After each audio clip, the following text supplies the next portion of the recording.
You take it away. Hey, everybody, welcome. Thanks for joining our webinar. I think we're going to give it a couple more seconds, for everybody to trickle in slowly, and then we'll get the show started. Yeah, we're excited. We are nearing the end of the week. I don't know if everyone else has had a rather long week, but I found myself each day saying, is it not Friday yet? Like, how is this not Friday? So anyways, here we are. I was just finding myself looking excited for this day. It's just like, can't wait for webinar day. Really? Not Valentine's Day, not I mean, Saturday. love is every day of the year, especially when you're in marketing, right? Love marketing. It's all webinar day, huh? Yeah. All righty.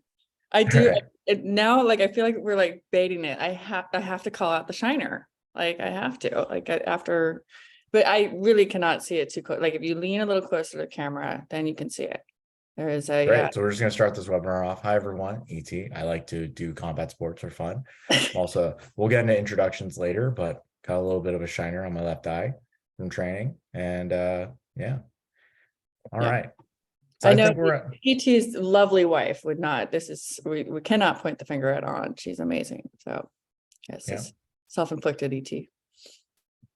Cool. Great. So I think we'll get started on this. All righty. Let me open up the slides here. All right. Oh, let me put slideshow on. Bear with me. There we go. So hi, everybody. Welcome to our webinar, Fractional Marketing, Slice Your Marketing Pie. I'm one of your hosts, ET Mac. I run sales and strategy and operations here at Expert Marketing Advisors. And also want to introduce my co-host, Courtney Kehl. She's our president and co-founder and basically marketing guru from start to finish. Yeah, thanks for that, ET. This is the second time around that the two of us have worked together. So it's a pleasure to be co-hosting this webinar and talking shop. The strength that ET brings to the table is also sales operations, which doesn't show here, and a strong background in business development. So it's really great for the two of us to be here today with everybody else on this webinar. Would love for folks to dive in, use the Q&A, use the chat, throw comments at us, and feel free to participate. Great. Nope. Another repeat of us.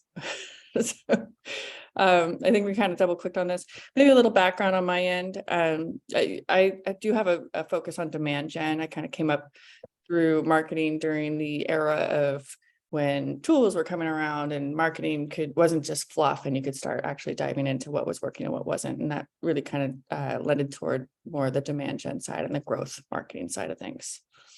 And then ET, your background? Yeah, I've been in, sales for close to a decade now. I've done everything from the first dial to close business to post sales renewals, and, started digging into the strategy piece of how to scale teams up from 0 to 10 million plus pipeline and ARR. And now we're working together to kind of bridge the gap between marketing and sales and basically bringing a full go-to-market function, to our clients. But getting into our webinar today, what is fractional marketing, right? Fractional marketing, supplementing your marketing efforts with outside resources. It's always been around, fractional marketing. It's always been around as an extension of your marketing team. However, we're seeing with the current economic climate that fractional marketing is starting to gain a little more traction, not only with execution and, getting certain parts of your marketing running, but also with the strategic leadership roles as well. I'll pass it over to Courtney right now to share how the pieces of your marketing pie and how fractional marketing can help. Yeah. Thanks for that. No, I mean, it is true. We've been seeing this kind of come across our desk and hit our table more than past years and more than other months. It's the beginning of the year, so folks are kind of getting their teams organized. There's been some transitions in teams. There's been layoffs. There's been different sort of moving parts than ever, but more moving parts than ever before, I would say. With that said, as folks look at the sort of what it takes to kind of bring together all parts of marketing, there's so many. My passion came from when I first dug my teeth into marketing, and there's so many different branches and you can go so many different directions. So it's just kind of this, thirst for learning it all. But when you kind of break it into the categories and the parts that kind of bring together the full pie, so to speak. You've got operational people, and those are the people that really support your back end and really kind of bring things through from all your campaigns and website and everything else through to, your CRM and your marketing automation. And these are the people that are really much more focused on putting the pieces of the puzzle together and really, focusing on the attribution and the MQLs and bringing this through to your sales folks. They're much more, I don't want to say technical, but really, looking at those workflows and looking at, what is needed behind the scenes. The other side of that coin is the creative folks, which is drastically different than your operational folks. The creative folks, for lack of a better way, making things pretty. I mean, that's oversimplifying it. The creative folks are really the ones that can take your company and give you a brand, a look and feel, and kind of really make you recognizable in the market and pull that cohesively across all things, whether it's your website or whether it's a physical booth or a physical asset of sorts, or the social media, or even something that wearable. I mean, it's really a whole entire understanding of your company and how you want to be represented in the world. Totally different from those operational folks, as I said. And then the other side of that is, the growth people. These are the people that take the creative, take the operational, and then bring that with a campaigns plan with something specific around, let's focus on March Madness and tie that into our industry, or let's focus on specific verticals, or let's get that foundation of programs running, and then, scale that engine. And pull that together around working with the operational folks around analytics and conversions and what's working and what's not, work with the creative folks and around what do they need for, as they go out into the world for both outbound and of course inbound as well.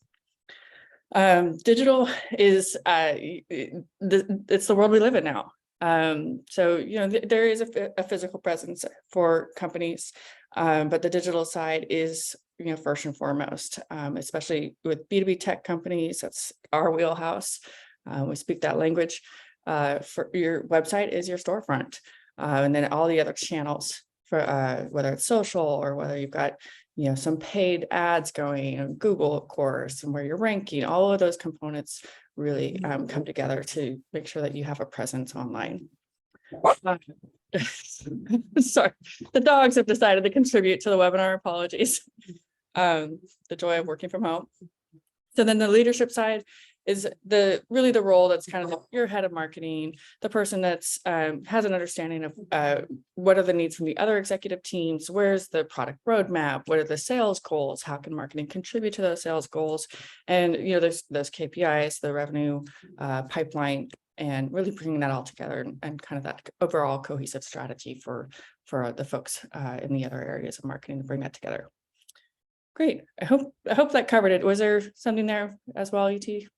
I mean, putting all the pieces together, summing it up, is that fractional marketing, the slices of marketing have a lot of different facets, and fractional marketing allows you to gain a little touch points and get traction on each of those without breaking the bank, right? That's one of the things we can do. And actually moving forward on that, let's cover some pros and cons of fractional marketing. Sure. Yeah. I mean, there's a lot of different ways to look at this. And it's great to kind of have that conversation and go through, okay, for your company specifically, look at the company, of course, as the asset. I always say, bring it back to what's most important for the business, make it around a business decision. So, do you want a full-time CMO? Do you want a full-time SFDC admin? Do you want a full-time creative? And what does that cost? What are you going to, what's the return on this? All of the above. And really, there's a lot of it comes back to what stage is your company at? And is there enough work? Are you going to be scaling fast enough? Most folks don't need a 40-hour-a-week Marketo or HubSpot person, but they do need to make sure that their back end is being touched on a regular basis, weekly, daily, but just maybe not 8 or 9 hours a day. So that does lend to the fractional side part of that argument. Reasons to maybe not have the fractional part is folks do have concerns that maybe the fractional teams don't have as much skin in the game. They're not as attuned to what's going on within the company. And so there's concerns around, oh, well, they don't have equity and they're not, as focused on the goals as perhaps somebody that's in-house. So there's a little bit of sort of the things to weigh on both ends. The budget friendly piece, I do feel, it's kind of like, splitting hairs when you really lay it out, the cost of the CMO versus the cost of the fractional team, and you put that on paper, and I'm happy to walk anybody through that, and kind of have that discussion. It really kind of ends up being the same in the end. But from the fractional team point of view as well, it's easy enough to kind of scale up and scale down, as opposed to doing layoffs or finding the specific talent. So those are some of that. I know I'm not covering everything here. I hate reading off of slides. I don't know, ET, I'm going to throw the ball over to you and see if there's some more of this to kind of round off the conversation. Yeah, a couple of the pros, going back to the previous slides about marketing slices, there's, when you're a smaller shop, for example, it's hard to, every single facet of the marketing efforts are competing for your attention, but it's hard to give them all that they need, right?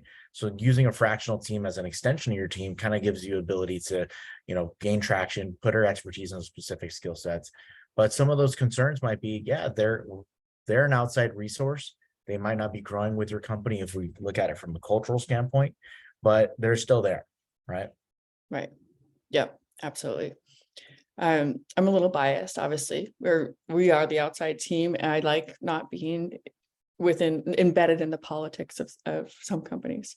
But it is great to also be able to kind of call it like it is and contribute to the results at the end of the day. Great. Yeah. So we've covered fractional marketing, what it is, and some pros and cons to having an outside resource. How do you figure out what's the best choice for your organization, Court? Yeah, I mean, so, when it's a little repetitive on the pros and cons, but specific for your org, as you lay out what's in front of you over the next 3 months, 6 months, 1 year, looking at what those goals are that you need to hit and bring it back to numbers, and it's just data, these are the goals that you need to hit, break that down across your budget. And what do you have in front of you as far as a team and skill set and strengths, and then what are those gaps, and be candid about it. And do you really need to bring somebody in to fill that gap, or do you want to just kind of plug and play, and tying that back again to actual spend and outcome and results. So it can actually be kind of knocked down in a simple spreadsheet at the end of the day. It's just to really be as basic about it as you need to be.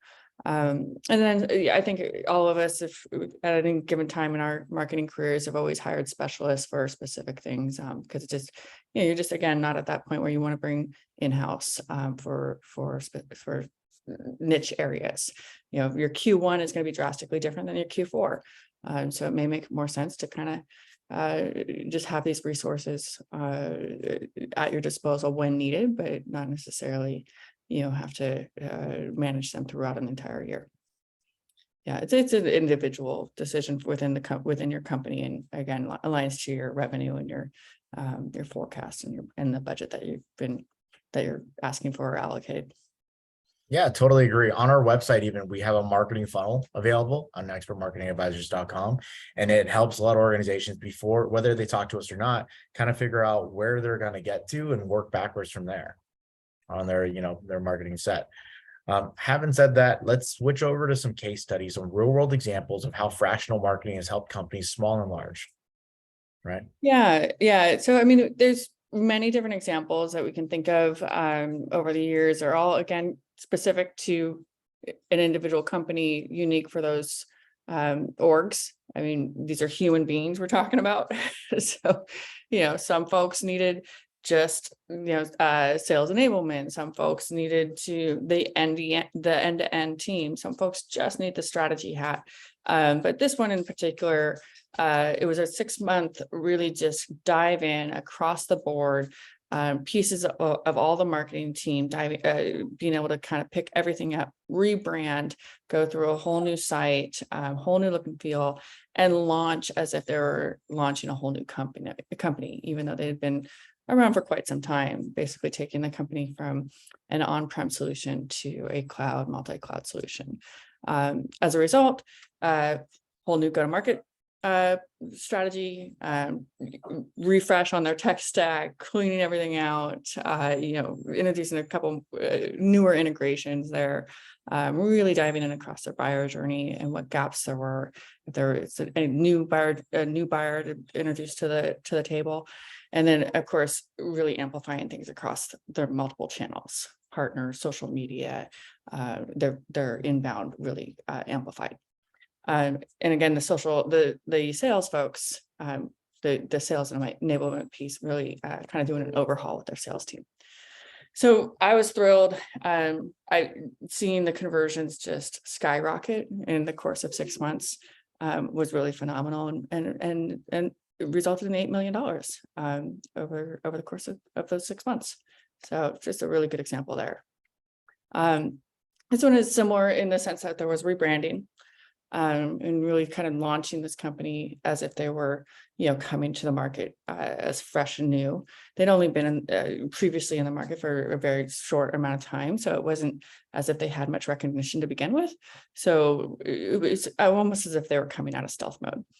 And this one, as opposed to doing the full end-to-end sales enablement and buyer journey and the back-end tech stack and all of the above, this was really much more focused on their website, asset creation, and just growing their footprint across the digital front very quickly over, again, a short amount of time. I think this was also 6 months. So the website just leaps and bounds. The traffic just, came from all sides. A fair amount put across PPC and SEM ads and such. And then as the SEO and assets grew, we could kind of taper back some of that spend. So there was a little bit of strategy to that as well. So fast forward 3 years after this point in time, they are now a unicorn. So thrilled that we were able to contribute to that success. Yeah, those are great examples of how fractional marketing and especially EMA help support these companies, small and large. We've had some questions come in, Court, that I want to run by you real quick. So the first one looks like it's, how do I know if I have some gaps in my marketing?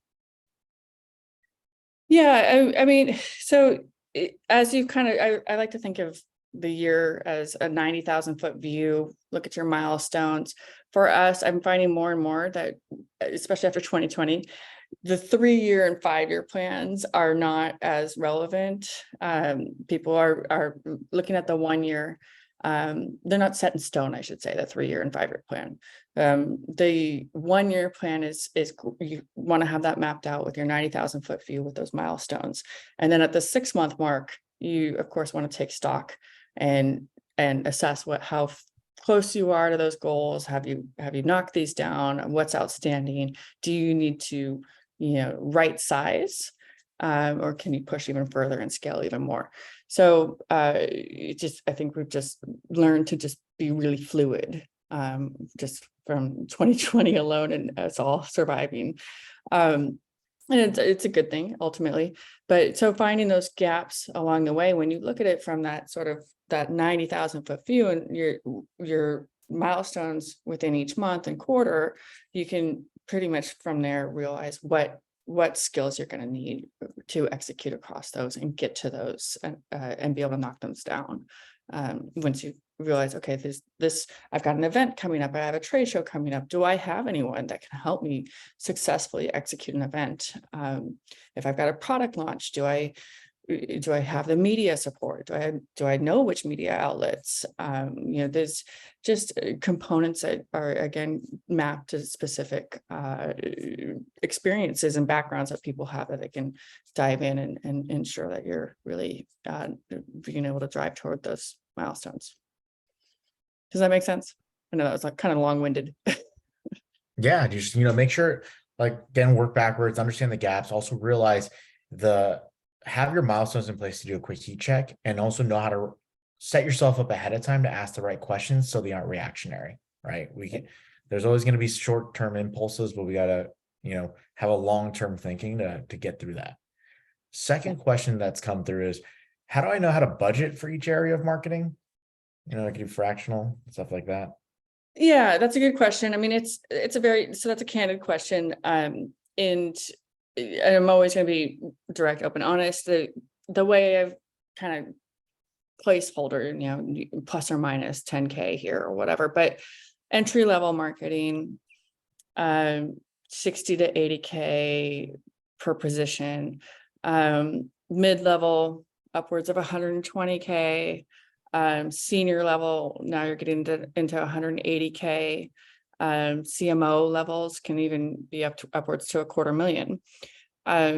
But when you break through, like if you've got a mid-level marketer, they're going to be good in some areas, but not good in all areas. It's just part of human beings. We can't do it all. We're not truly a jack of all trades. We're just, you've got to let folks really excel and succeed in the areas that they're best at. So the other part of that is, again, the fractional piece to augment that, or just, and when you do the math and you kind of say, okay, I need these areas. So going back to the beginning of our presentation here, these are the core areas that I'm going to need to be able to have a team stretch across, who fills these areas. Then you can look at a team like ours to augment. And it really honestly, it all comes out the same. I kind of consider it just kind of a wash. Whether you spend 120K on a fractional team and you basically have a marketing department at your disposal, and folks get pulled in at the right time, at the right place, or whether you try to, piece together FTEs at different levels of their career. Yeah. So it all comes out to, what your strategy is for your overall business, right? And how we can work backwards from your revenue goals. And so that's kind of our questions for today. But if you guys have more and actually want to dig deeper into some of the areas we talked about, we're expert marketing advisors. We're readily available, and feel free to reach out. Yeah, absolutely. We're thrilled to talk shop. I love diving in with companies that are in their various stages of high growth and have things in front of them to knock down. Great. Well, thanks so much, E.T. This was a pleasure chatting with you. Yeah. Nice chatting with you too, Court. Great. Catch up soon. Bye.